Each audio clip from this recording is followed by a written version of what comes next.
Hello, and welcome everybody to the National Trends in Disability Employment, or nTIDE, Lunch and Learn series. Just a few housekeeping items before we begin. This webinar is being recorded. We will post an archive of each webinar each month on our website at www.researchondisability.org/nTIDE. This site will also provide copies of the presentations, the speakers' bios, full transcripts, and other valuable resources. As an attendee of this webinar, you are a viewer. To ask questions of the speakers, click on the Q&A box on your webinar screen and type your questions into the box. Speakers will review these questions and provide answers during the last section of the webinar. Some questions may be answered directly in the Q&A box. If you have any questions following this recording, please contact us at disability.statistics@unh.edu or toll free at 866-538-9521 for more information. Thanks for joining us. Enjoy today's webinar. Hi, everybody. This is Andrew Houghtonville. Welcome to the webinar. I haven't been on the call for about 2 months now, so it's exciting to be back. So again, welcome to Lunch and Learn. The luncheon occurs every at noon on the first Friday of every month with the release of the nTIDE report. It's a joint effort with the University of New Hampshire Institute on Disability, Kessler Foundation, and the Association of University Centers on Disability, AUCD.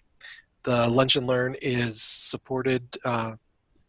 funded by the Rehabilitation Research and Training Center on Employment Policy and Measurement, which is funded by the National Institute on Disability, Independent Living, and Rehabilitation Research. That's NIDLR.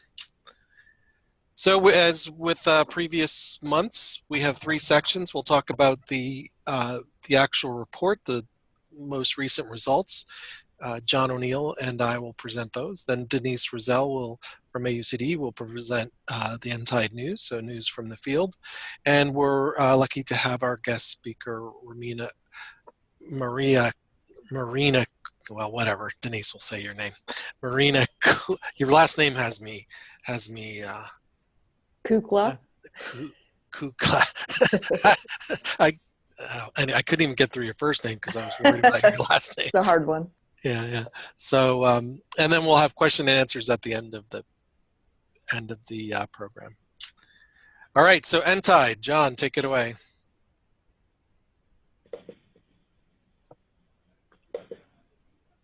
Good day, everybody. nTIDE is a monthly report and a press release combined with an infographic looking at the latest employment statistics.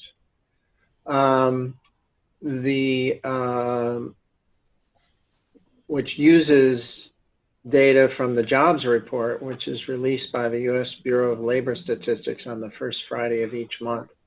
It's a joint effort of the Kessler Foundation and the University of New Hampshire. Next slide. The source of the data is from the United States Bureau of Labor Statistics, and it's from the current population survey, which is the source of the official unemployment rate that comes out first Friday of every month that everyone makes such hullabaloo about. It includes civilians ages 16 through 64 not living in institutions. And the information has been available since September of 2008 onward. That was the month that the Bureau of Labor Statistics included the now not so new 6 disability questions to their survey. The data is not yet seasonally adjusted, which is why we compare the current month's data to the same month last year. Andrew, and I think I hand it over to you at this point. Okay, great. Thank you, John. So the numbers, basically slight increases in all numbers no declines, but slight increases. So the employment to population ratio, which is the percentage of people who are working among all people with disabilities not living in an institution ages 16 to 64. So it went up 0.7 percentage points from 30 to 30.7. The same percentage point increase occurred for people without disabilities. So it went up a little bit, almost a full percentage point, from 73.6 to 74.3. And so they both went up 0.7 percentage points. Percentage-wise, that's bigger for people with disabilities. It means, relatively speaking to the sizes of the population, we actually see a larger increase for people with disabilities. The employment to population, the labor force participation ratio exhibits the same kind of trend. Basically, slight increases for both people with and without disabilities. It increased 0.4 percentage points for both people with and without disabilities. So for people with disabilities, it was 33.1% to 33.5%.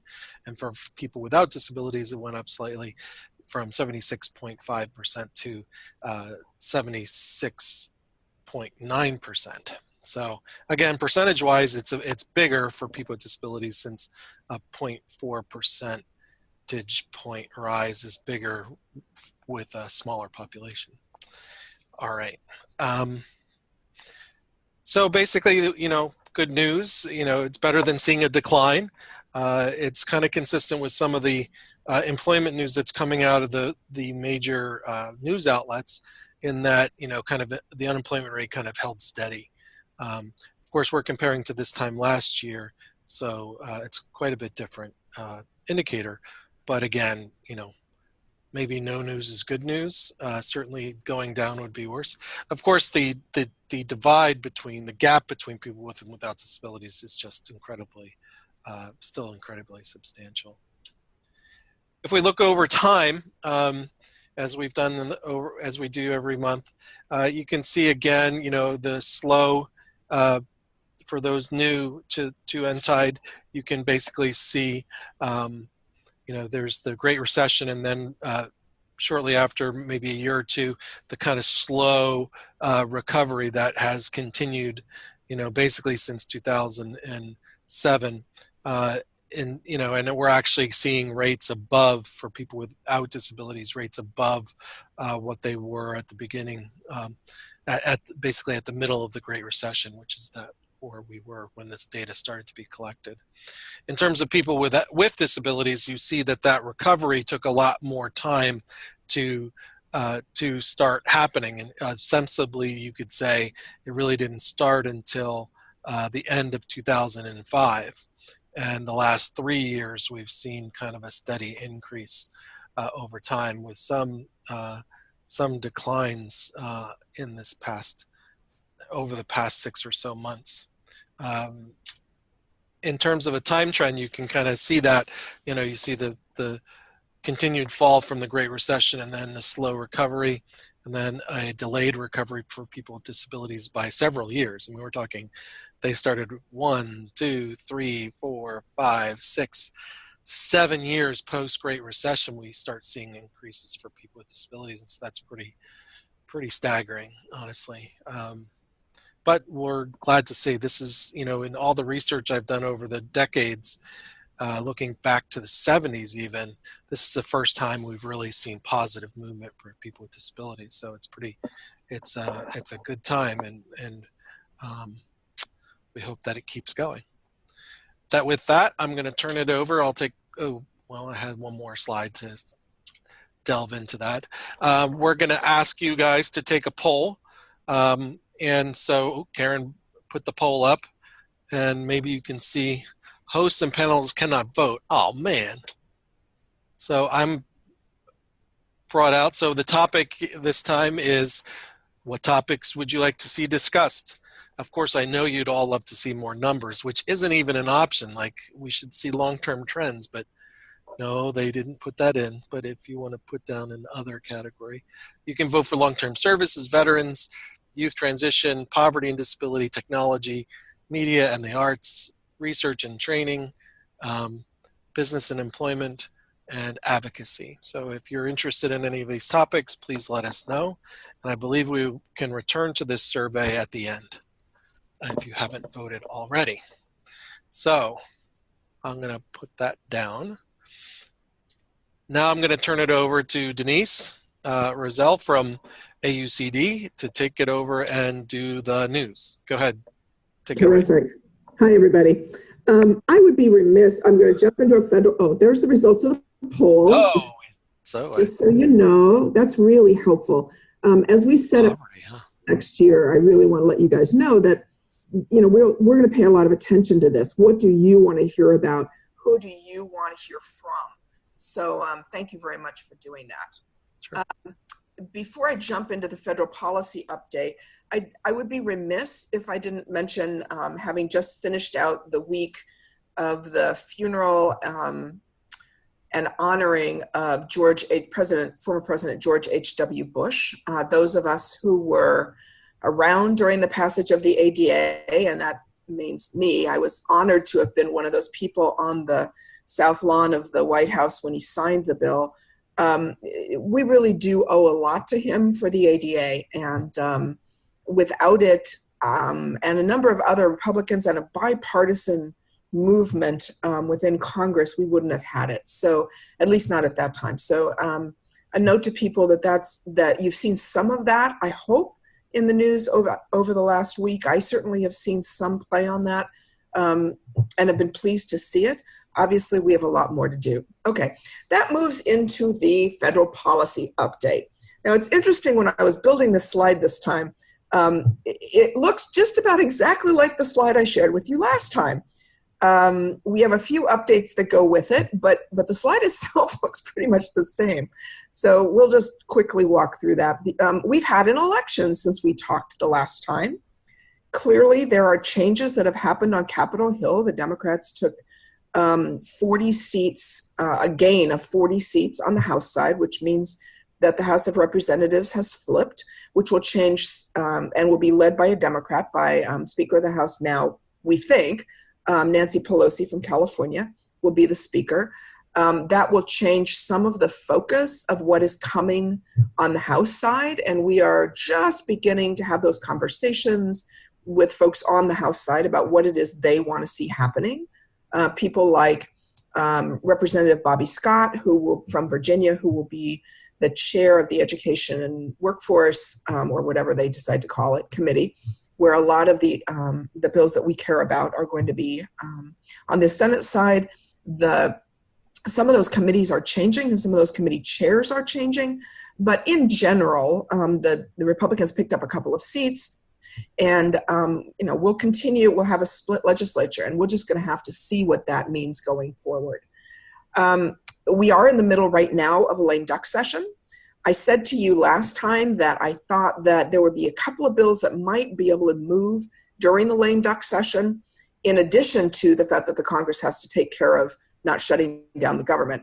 The bills that, or the agencies that deal with most of the legislation or the things that we care about, the programs that we care about, those are done. Department of Education is completed, HHS is completed, et cetera.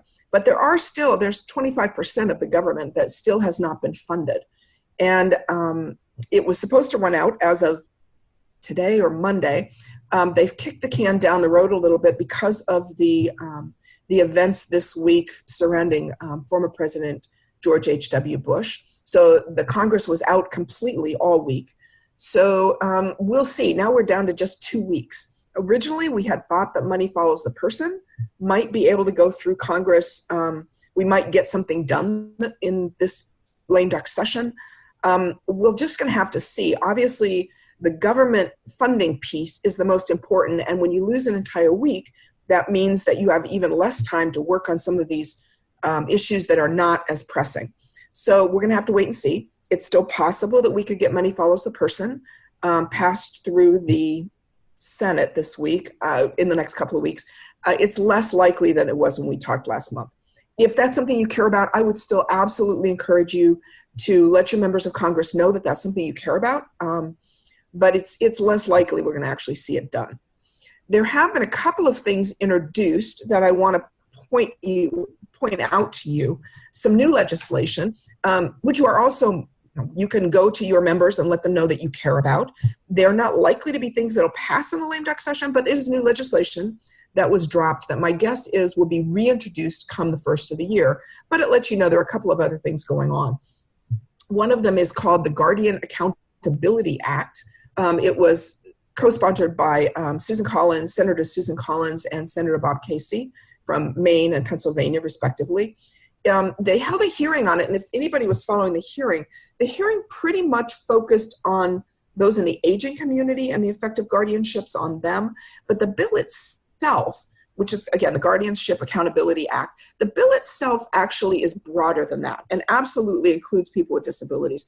There was a hearing earlier around guardianship and people with disabilities back last spring, I think. And this one was focused on aging. Anyway, the bill itself is really interesting. It creates a national resource center on guardianship. I'm looking over here at my notes. And that would include training and resources and information and model legislation around guardianship and what that means and what it looks like. It would include a database of the state guardianship laws because they vary drastically by state.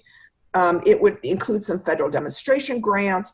Guardianship is not necessarily something we have done well in recent years as a country.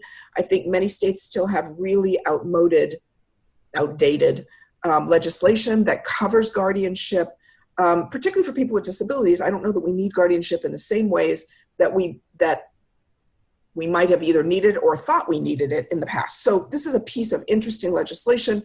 I don't know that it's going anywhere at this moment, but you'll see it reintroduced in January. So that's one to hear about. Ready for Disaster, it's READI, and it stands for something or other. But Ready for Disasters Act, it's S3679. It creates a national commission on disability rights and disasters. It was co-sponsored by Senator Casey from Pennsylvania, Senator Tammy Duckworth from Illinois. Like I said, it was just recently introduced the end of November. And it is, I'm seeing CART, I went over, it's READI, Ready for Disasters Act.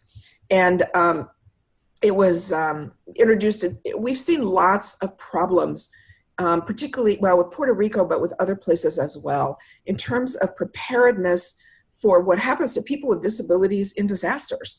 And this would be something that tries to combat that. We also saw the Keeping All Students Safe Act. I normally, since we focus on employment here, wouldn't call that one out, but I think it's a really important one. Sponsored in the House by Don Beyer from Virginia, and in the Senate by Chris Murphy from Connecticut.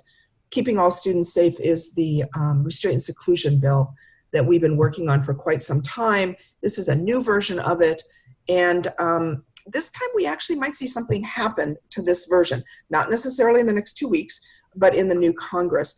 A number of the school groups, the general ed groups, have signed off on this, and that should make it easier to move through Congress. And certainly the examples we've seen of restraint and seclusion of students, not just students with disabilities, but many students, is something that we need to legislate. It's happening way too much. So those are just some things that you need to know about that have been introduced recently and that we'll see more of in January, I'm guessing, unless something goes amazingly well in the next couple of weeks.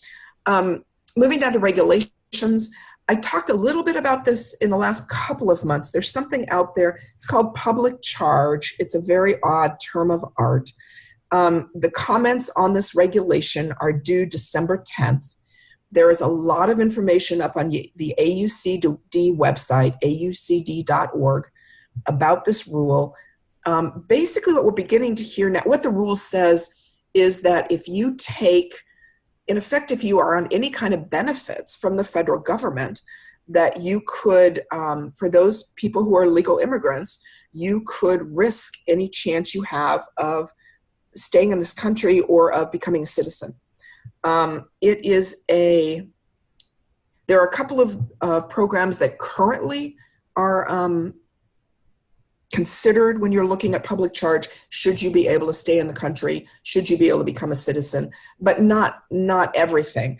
And in this case, what we're beginning to hear from state health officials, they're becoming increasingly alarmed that legal immigrants are foregoing Medicaid and foregoing Obamacare because they're worried that this rule will jeopardize their chances of becoming citizens. There's a it's not long. There is a really good 1 to 2 pager on the AUCD website if you want more information about it, and very specific instructions, including draft comments if you want to use them, on how to comment. And if you haven't, I really urge you to go look at this. This is impacting families. In particular, we're particularly concerned about families with kids with disabilities. But additionally, families where parents have disabilities as well, who are legal immigrants. So go ahead and get looking at that. Okay, Andrew, that's the federal stuff. Why don't we flip? AUCD.org is the homepage for AUCD. Somebody was just saying they need the link. So it's AUCD.org. And I'll send along the link in a second too when I'm done. Okay, so here are some things that are going on that came up from this month that I found. I thought this one, particularly because I was just talking about guardianship, this one is on, it's called Managing Someone Else's Money. It's from the Consumer Financial Protection Bureau. What I really like about it is that it has all kinds of information, and it's divided out into different categories.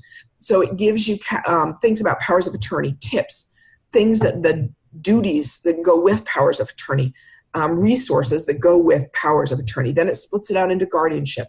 It splits it out to trustee.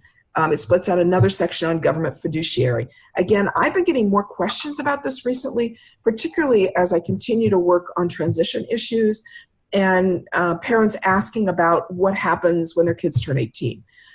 There are those states that just automatically encourage all kids who are turning 18, who have been on an IEP, should have guardians. Clearly, I'm guessing people on this call would not agree with that. We certainly do not agree with that at AUCD. And this is a really good document. It also has a bunch of stuff so you can get the word out. Sample newsletter articles about these documents, email blasts, social media, all that kind of stuff. So you can just kind of copy it, and it has the links, and you can just send it out. Okay, Andrew, next one. There are some new things from it. nTIDE has all kinds of good stuff. So this is some stuff that I saw this month on a variety of nTIDE emails that I thought were things that I should share for you. Transition resources for VR counselors. I've had more conversations recently than I care to tell you about transition in states and what VR counselors do and don't know, the confusion that continues to exist out there in the states around transition, about when that starts, about how to do it. This one is really nice because it's very factual. It includes resources on each one. Again, each one of these levels, it includes resources on referrals and eligibility and development of IPEs, order of selection, employment. It includes resources, it includes timelines. And frankly, when I was looking at it, I also thought this would be a really good resource for parents, not just for counselors, so that everybody knows how this is supposed to work and we can all be talking on the same page. So this is another one that I tell you once in a while. This is something I've pulled out and stuck in a file. Well, this is one that I've pulled out and stuck in a file so that I have it for the future. nTIDE just came out with a literature bibliography on the National Longitudinal Transition Study. It's like 42 pages long. I don't want to scare anybody off, but really it's 42 pages long. But it's got a whole list of it's a bibliography. It gives the citation of all of the articles that have been out about kind of secondary research on the National Longitudinal Transition Study from 2009 to 2017. It is, and each one of the articles that's described, for each one, it gives you the citation, what was examined, results, recommendations, and then implications for practice for each one of them, and then a link that you can go to the study or the article. Again, I say to you guys every month, I am a policy geek. I am not a research geek. So when I see this kind of stuff that is summarized and easy, and it already gives me what was examined and the results and the recommendations, so I don't have to go back and read the entire article, this is golden for me. For those of you who may be research geeks, it'll give you links to the articles so you can go read them yourselves. Okay. And then the last one, and it looks like I have 2 bullets for this one, but there you go. NTAC has done something on CTE, so Career and Technical Ed, Special Ed, VR, and they're looking for examples where those 3 things go together. They have some examples already. If you search for that on the NTAC site, you will come up with a really short little blurb with a couple of examples, but they're looking for more. The Perkins, I told you when the law itself passed that the Perkins Career and Tech Ed Act, when it was reauthorized, I don't know, a couple months ago, adds some really good language around disability. Kids with disabilities have always been eligible for career and tech ed, but those programs don't tend to think about the people we think about. And so there's some really good language included in the reauthorization. And now we're looking for examples of where it might already be happening. And NTAC is taking that on. So we can find out where we're already doing a good job. So based on the new legislation, we can do better. We can forward, and you can use the legislation as a lever and these new examples as a lever to say to your state, here are some other things you can be doing. Okay, next slide. I'm going way too long today, so let me hurry it up. WinTAC, I think, is the next. Andrew, next slide. I think the next one is WinTAC, right. This one, WinTAC, another one of the funded federal projects, has an online pre-employment transition services. It's a module. There are modules, and it's a webinar. You can take them on your own speed, at your own time. It's targeted for students. It looks at each of the 5 WIOA pre-ET services. It says, here's what, each one has a module. Each one has a transcript. Each one is downloadable. Each one is closed caption. The point is, however your student learns, there's a way for them to access this.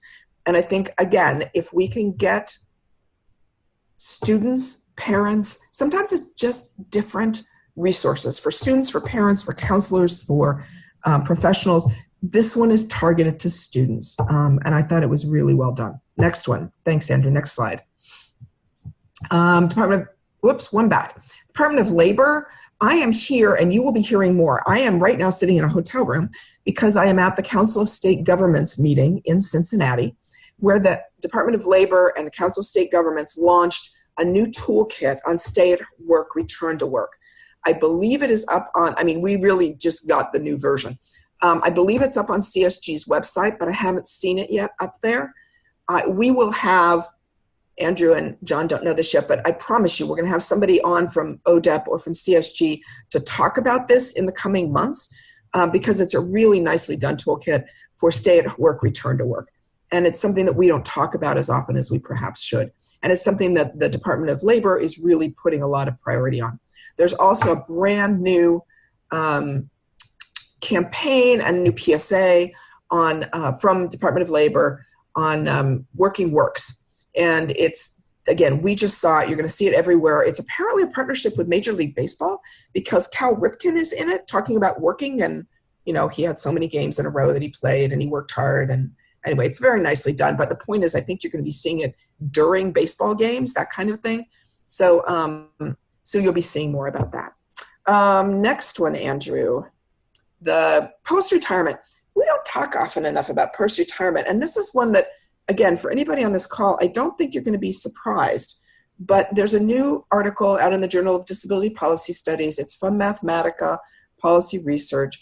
And basically what it says is that the gaps in employment that exist prior to retirement persist after, and perhaps even more so. So, for people with disabilities prior to retirement who are not earning a lot or who are, who are not earning a lot, let's leave it there, or who are on SSDI, end up worse off after retirement, worse off than those who are not on SSDI or those who are not living in poverty before. So again, I don't know that this is a surprise, but we don't talk a lot about people with disabilities in retirement. Even those who have been working or those who are on SSDI then end up, and as we are in retirement, also in poverty. You don't get out of poverty when you go into retirement, and in fact, things get worse. This was This was an interesting one. Next slide. Employment and mental illness. I just pulled this one up, and this ties into what our speaker is going to be talking about today. It's this is from the Bazelon Center for Mental Health Law, Advancement in Employment Policy for Individuals with Serious Mental Illness. It really walks through from the legal point of view, IPS, supported employment, the research, what the state's legal obligations are, strategies under settlement agreements. It's just a little bit different take than what you have been hearing from us in the last 2 months and we hear today. And I thought it was a good one to highlight for you, the Bazelon Center. If you're not familiar with the Bazelon Center for Mental Health Law, they are here in Washington, D.C. They do a fabulous job of everything from policy work to class actions. That's why they know so much about settlement agreements around mental health. So this is a good one. Next slide. I think I'm done. Yes. Or is there one more? I think there was one more, maybe. Andrew? It's not going. There you go. Let's go to the benefit offset. This is a webinar coming up. It is on testing the earnings rules for Social Security disability insurance. You probably know that there was this benefit offset national demo. It was known as BOND. It substituted, it looked at what would happen if instead of a 1-to-1 ratio in terms of the cash cliff, it was a 1-to-2 ratio, $1 reduction for every $2 in benefits. This is the results of the 5-year evaluation. How did BOND affect employment? How did it affect earnings? What happened with SSDI benefits? What are the implications of that? They'll be talking about that on December 12th. There is, and I invite you to join that webinar. That's another one from NPR. That's it, I think, although, was there save the date. I almost missed this one last month, too. Save the date. If you are in D.C., February 12th and 13th, the State of the Science and the Disability Statistics Compendium event will be released. Here's the registration. I'm going. We're going to be, lots of good stuff always happens at those events. Information gets released, so I invite you to join us all. You can also participate via Zoom as well. Oh, I didn't know that. Thank you. In the same fashion as we do here. Perfect. Thank you, Andrew. I'm not sure I knew that. You have to register, though, I think. So. Okay, perfect. So let me move on to our speaker for today. Marina Kukla is a clinical psychologist with the VA in Indianapolis. She's also a research scientist. Her work focuses on mental health approaches for veterans with serious mental illness, particularly around employment. She's going to present her findings. We're really lucky to have her. I want to add, this is the third in a 3-part series we've been doing around mental health and disability employment, and particularly around IPS. As you'll recall, we started out with kind of the basics from Sally Rogers 2 months ago. Last month, we talked some about vets and IPS, and Marina is joining us today. So Marina, I'm going to toss it to you. Well, thanks so much. I'm really happy to be here, and I appreciate you all inviting me on. So I am going to talk today about my work in IPS-supported employment in the VA, and specifically, my team and I have developed and tested a psychological augmentative intervention to go along with IPS to try to help those non-responders who maybe haven't gotten a job with the help of supported employment achieve their goals. So that's what I'm going to talk about today. Next slide, please. So as she said, I am a researcher at the VA in Indianapolis in our Center for Health Information and Communication. I'm also affiliated with Indiana University, Purdue University at Indianapolis. I'm a licensed clinical psychologist. I do spend some of my time working in our clinics here with folks who have serious mental illness. The work I'm going to be talking about today was funded through the VA Rehab Research and Development. We just finished up this 5-year project. I'm excited to share that with you. And this work all had the same goal of improving competitive employment outcomes in this veteran population. I got my start working in supported employment in a rehab agency that served a wide population of people with disabilities as an employment consultant. So since that time, have specialized in IPS and cognitive and recovery-based approaches for this population. So next slide. Next slide, please. Thanks. So yeah, so I'm going to give you an overview of this CBT intervention that we've developed here, how it works with IPS, and where we are in terms of developing and testing this, and then our next steps for that. Next slide. Thanks. So I won't go too much into background because I think most people on this call are familiar, but there are high unemployment rates amongst veterans with SMI. There was a study done that estimated about 12% of veterans in this population are employed. And so SMI, as I'm talking about it, includes people with schizophrenia spectrum disorders, mood disorders like depression and bipolar disorder, and PTSD. So that's who we're talking about. And so the VA has these supported employment services that help about a third of folks to get a job in the community. So there's quite a bit of a need for something to help maybe people who have a little bit more trouble getting work or keeping a job over time. Next slide, please. So I wanted to include this because it sort of demonstrates this inconsistent and complex work pattern that many veterans with SMI have. This was actually in a paper that was published by my colleague, Nick Rattray. He interviewed several veterans about their experiences with school and work.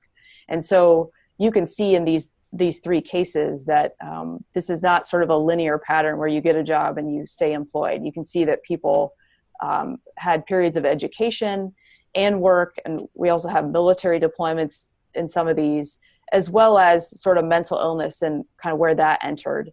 And this sort of really broke up this employment and this career trajectory that people were experiencing.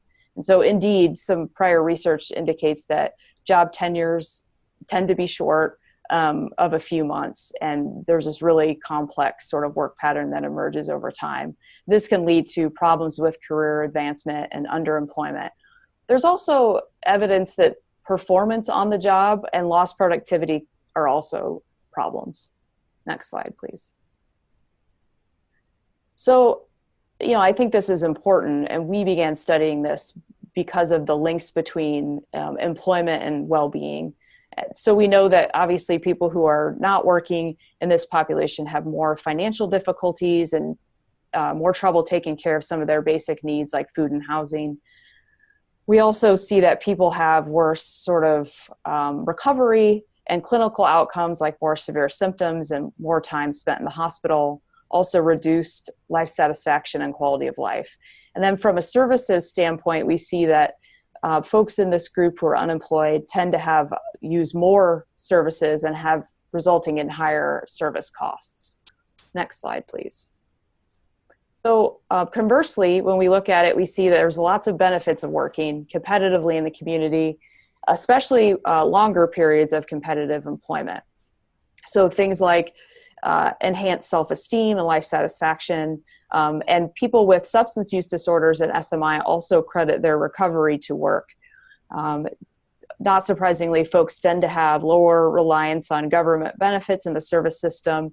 And there's, amongst young people with early psychosis, there's some evidence that work may actually prevent or delay disability. I think everyone on this call probably already knows, but there really is no evidence that work actually worsens health or leads to relapse. Next slide, please. So this was a study that I conducted along with Gary Bond, who is my mentor here in IUPUI. And this was a randomized control trial that compared IPS with another model of vocational services. And so looking across participants, we found that the purple line here on the bottom of the graph, people who worked in longer, steadier periods of competitive work had improvements in symptoms over 24 months of the study. We saw some improvements in people who worked in non-competitive paid jobs. That's the green line in the middle. But we actually saw that the blue line, people who didn't work at all during the study actually had a trajectory of worsening symptoms across 2 years. Next slide, please. So why do we need another intervention? We already have IPS that is effective at helping people get jobs. Well, as I already said, there's this gap. There's people who still in regular services are not reaching their work goals. And so this suggests the need for this sort of complementary intervention to address other factors that may be going on. And so that's where we came in and we developed this cognitive behavioral therapy, or CBT, program. Next slide, please. So some of our early work in this area sought to understand what are these psychological factors or these personal factors that may be going on under the surface that may be leading to worse work outcomes or trouble kind of getting and keeping a job.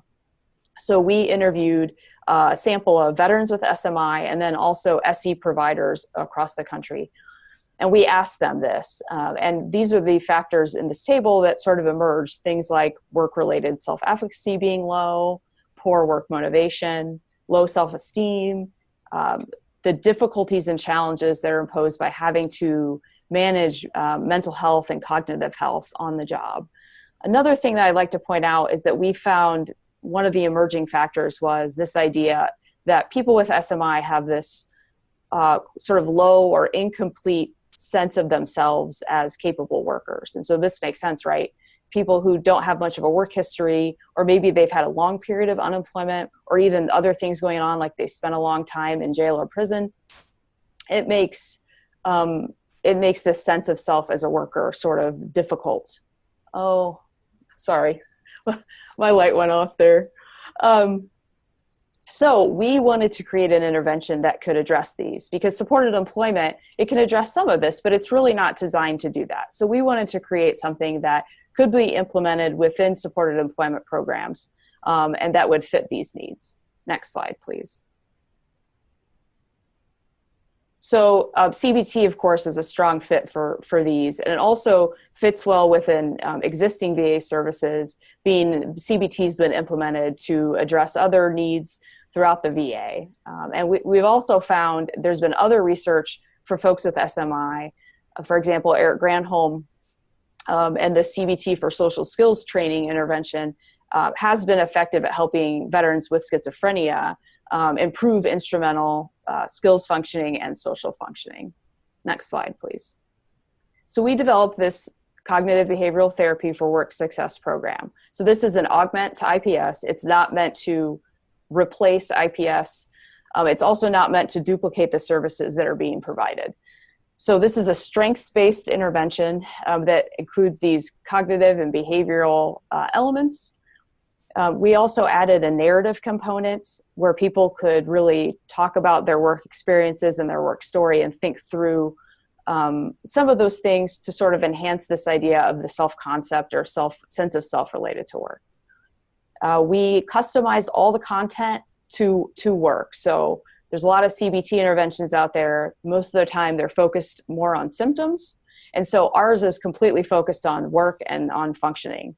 We took content and actual examples from veterans who went through our program as we were developing, and we inserted it into the final version of this. So the goal of this, of course, is to improve competitive work outcomes in the community and also these recovery outcomes that go along with work. Next slide. So again, this is for people with SMI. In our case, we tested it in veterans with SMI who are receiving IPS supported employment services. And we are not excluding people. So same as IPS, we have this zero exclusion. We're including everybody, even if they have substance use, legal history, or work readiness issues there. So everyone has a work goal. And so it could be something they've just started to think about working, or they'd like to get a job, but they're not exactly sure what to do about that, all the way up to people who are closer to the action stage and working with their IPS specialist in towards getting that job. Next slide, please. So I'll go through the overview of this quickly. So it's a group intervention. It's 12 weeks, so we have one session that's presented each week. It's a group cohort model, meaning that everyone starts together at week 1, the first session, and goes throughout all 12 sessions. It's manualized, so everybody gets their own manual. Many of the different didactic exercises and other content are there, and lots of space to write and take advantage of that. It's really person-driven. And the content can be customized to the needs of each individual person and their specific work barriers and goals. Next slide, please. So we're really looking at, as I already said, improving competitive work outcomes, and in addition to on-the-job outcomes. So these are person-specific work goals that each individual forms for themselves, and people will stay in the program in CBTW even when they get a job. This isn't something that once you get a job, you're done. People actually come back and share their stories and their successes, and that's really helpful for everyone else in the group to hear. And also they can then directly apply the content to the job as they're working it. We also do offer individual sessions, or what we call makeups, for people who aren't able to come if it does interfere with their work schedule, or if there's other things that makes them miss group. Next slide, please. So I'm not going to go through this. This is our conceptual model. I did want to include it to demonstrate what we're targeting here and how that relates to work. So if you're welcome to take a look at that, go through that. But I will say the ovals represent the different sort of elements or components that we're hitting in our intervention. Next slide, please. So the content of CBTW falls in sort of 4 buckets. The first is this cognitive bucket, which is this idea of improving healthy thinking around work. The second is the behavioral component, so enhancing coping skills specific to work, problem-solving barriers for work, and other things that are important on the job, like interpersonal functioning and effective communication. We also have some session content that is specific to learning and accepting from feedback at work. That could be something that is particularly challenging for this group, and so we focus on strategy to do that. The third piece is the narrative component I mentioned earlier, which is designed to enhance people's sort of thinking about themselves as a capable and person who's worthy and able to be successful. And it involves several different exercises where people sit down and think about themselves and write kind of narratives or stories about themselves, and they share that with the group. And then the last component, which is particularly important, is the work success plan. So the final 2 sessions, we focus on forming a work success plan. Each individual forms their own based on everything we've kind of talked about and all the skills acquired through the intervention. A lot of times in mental health, we think about relapse prevention, and this is flipping that on its head. It's really a strengths-based approach. Instead of trying to prevent something bad from happening, we're helping people proactively manage their work success and come up with a plan to do that, no matter what phase they're in, if they're still looking for a job or if they have at that point gotten a job and they're trying to keep it. So this is something that I think we've gotten a lot of positive feedback on from our stakeholders. This is something that's been really helpful for us. Next slide, please. So the session structure is similar to a standard CBT, if you're not familiar. And I won't go through this too much, but I will comment on the last one, which is that we assign people homework. We call them take-homes because no one wants to do homework. But these are things that they will go out and do that week and in applying the content that they've learned. So it might be for a person who has a lot of negative thoughts about themselves and their ability to actually be hired by an employer. It could be going out and practicing the strategy that was used to change that thinking as it occurs. Or it could be a problem-solving exercise and using that to figure out how to get that, go to the library and fill out an application, or how to get their foot in the door with a particular employer. Next slide, please. So I'm not going to go through this because we're short on time, but this is an example of a cognitive restructuring exercise that is in the intervention. So I wanted to include it so folks could see kind of what that looks like. Next slide, please. Similar to this is our managing stress tool. It's a personal audio device that includes a couple of relaxation recordings that can be used. Sorry about this. My office does this. I can't control that. Next slide, please. So as I stated, we developed it here at the Indianapolis VA based on an old existing intervention that was designed for people with schizophrenia who were in sheltered workshops or non-competitive transitional work, which is something that's within the VA compensated work therapy program. So we did an overhaul of this program and really tailored it for a broader group of folks with SMI, customized to competitive employment in the community. Next slide. So with our developmental pilot, we really found that people liked the intervention a lot, and they found that it helped them work towards their work goals. They talked about specific elements that seemed to be helpful for them. We also talked to the employment staff in our supported employment clinic where we were implementing this, and they thought that their clients were really much more engaged in employment services and in finding a job, and were really taking more action towards that. Next slide, please.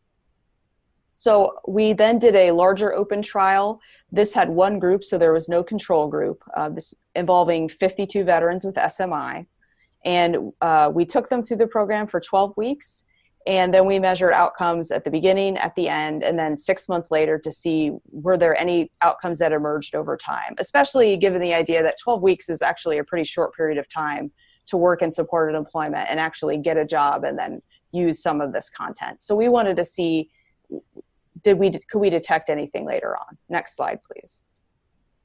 So this is a table of our participants. It was fairly diverse, heterogeneous with regard to ethnicity and diagnosis, and then it involved mostly male veterans. Next slide.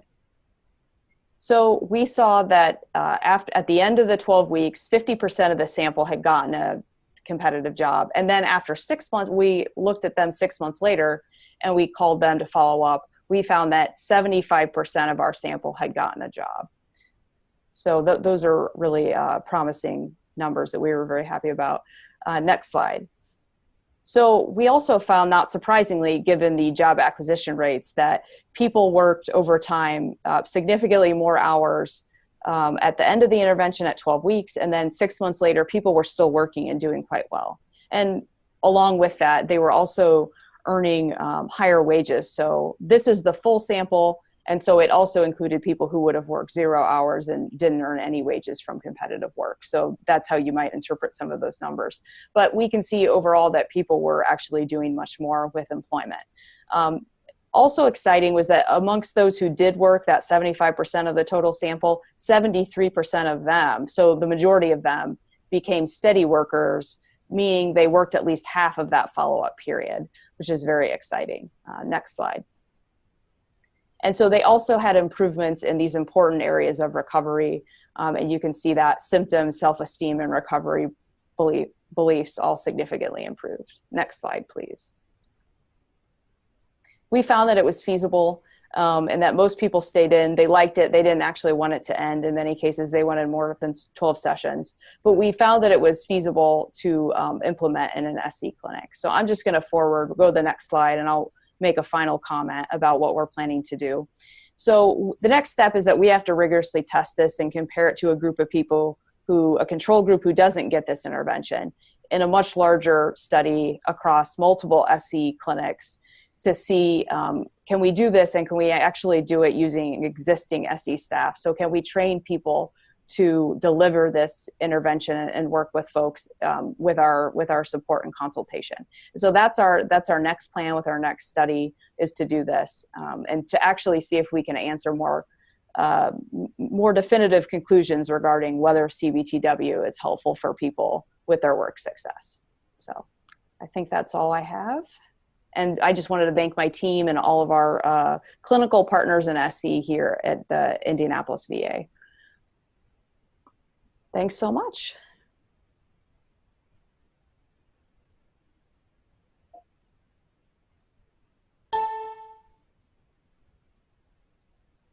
Sorry, everybody. It said I could hit space.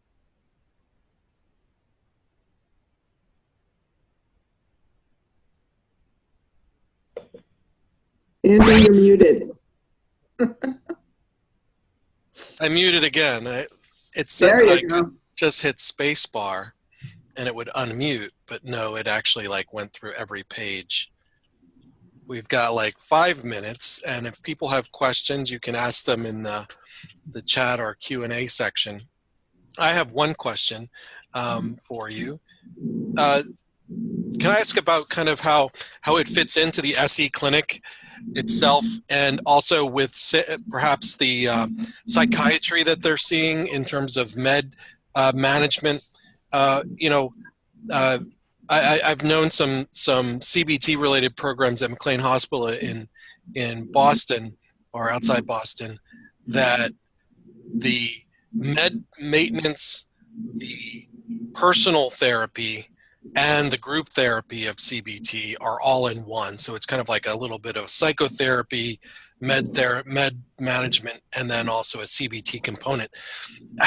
One of the things that people are trying to do is manage all their appointments, right, and manage their meds. Yeah.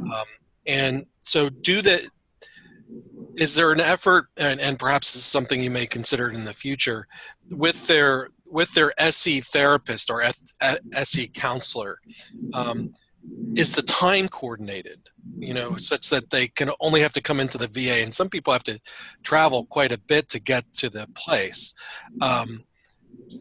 Is this a coordinated effort with meds, SE, and the new CBT counselors? Yeah, that's a great question, and something we have thought a lot about. In our pilot studies, we did coordinate with SE. So we actually co-located the CBT groups in the SE clinic. So we used one of their conference rooms, essentially.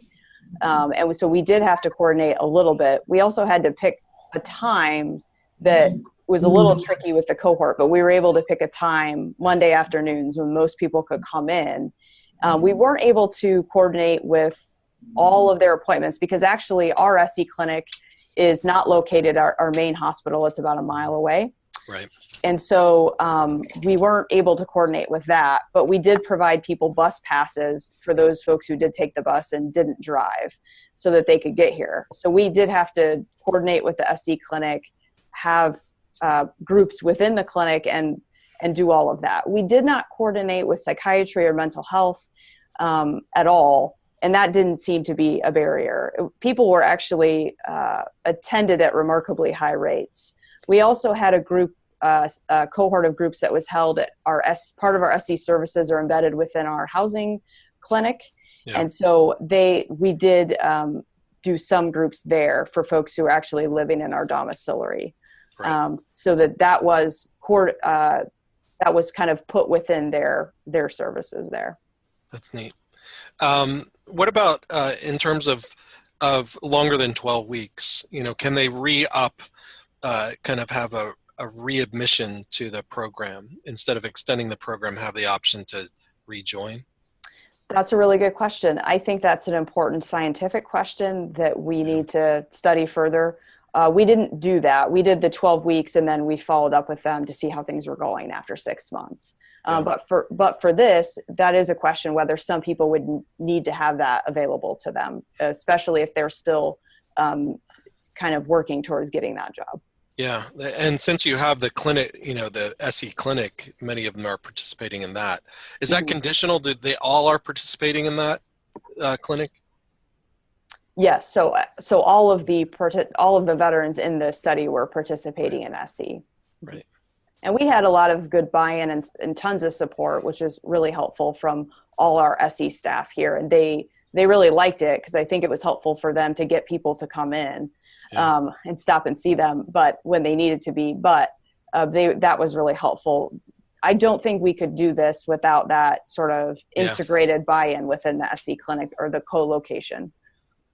Good. John, looks like you're getting ready to ask a question. Yeah, I was just going to ask, is this something that would be feasible for the employment specialist to run? Yes, that is in our next study. That's what we will be hopefully answering. We will be training employment specialists, vocational rehabilitation counselors within the VA who operate as employment specialists here. We will be training them at 3 SE programs to do this. And so I'll be able to answer your question hopefully at the end of that study. Sounds good. The in terms of onset, I'm surprised to see PTSD so low. That may due to the way people are diagnosed and tracked. But yes, what was the age of onset? Are these mostly, what I don't want to say wars, but what periods of time were they involved in the military and kind of the onset of their condition? Yeah, so in terms of military service, it varied. Some were involved in the first Gulf War, some were involved in the second Gulf War, so our current conflicts, and so it really varied. And we even had a couple of folks who were in Vietnam and many peacetime veterans. Yeah. So in terms of age of onset, most age of onset was early adulthood, as is sort of consistent with SMI. Yeah. And some onset was still while in military service. Okay, cool. All right. Well, we're actually at 1 o'clock. Thank you very much. This is a really interesting study, and good luck with expanding it and getting it into multiple sites. I think this is exciting work. I'm a big fan of both SE and CBT, and it's good to see them together.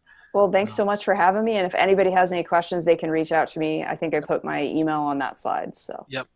And if you can't remember her email address, you can find it. You can get this whole presentation online, and you can also contact us at nTIDE. And I'm trying to get to the next slides to give you guys the last. There's a poll. There's actually another poll. There we go. Karen's going to put the poll. What section did you find the most interesting? Of course, the numbers are the most interesting, but then after the numbers, which ones did you find the most relevant? And again, I can't vote, but I don't think we'll show these to us. I think I would be too upset that people don't want to see the numbers, but we'll track these results over time. And everybody have a nice afternoon, and thank you again to Marina. Bye-bye, everybody. Why isn't it working?